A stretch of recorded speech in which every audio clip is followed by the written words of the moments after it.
This is the first time in more than 80 years that a piping plover pair has nested here in Ohio. The species is endangered in the Great Lakes region, so this nest is important on many levels.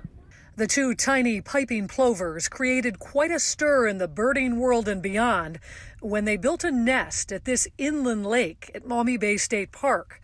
And while the location is roped off, everyone will have a chance to get, well, a bird's eye view of this rare nest. We'll have spotting scopes set up every day that they can come out and get an amazing look at this bird.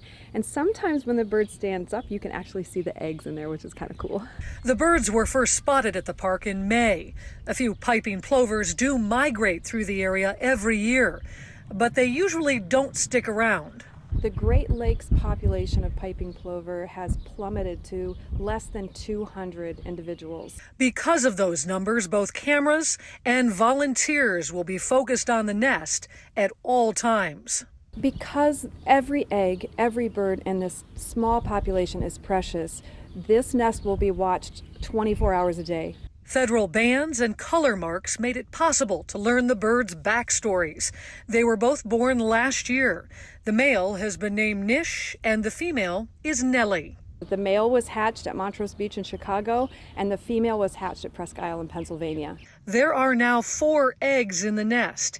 Each one is a chance to help the birds rebound in our region.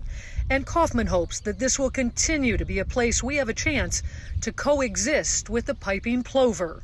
And there's strong site fidelity, so if we can be successful here, they may come back to this region to nest again next year. Kaufman has dedicated decades of her life to bird research, education, and conservation.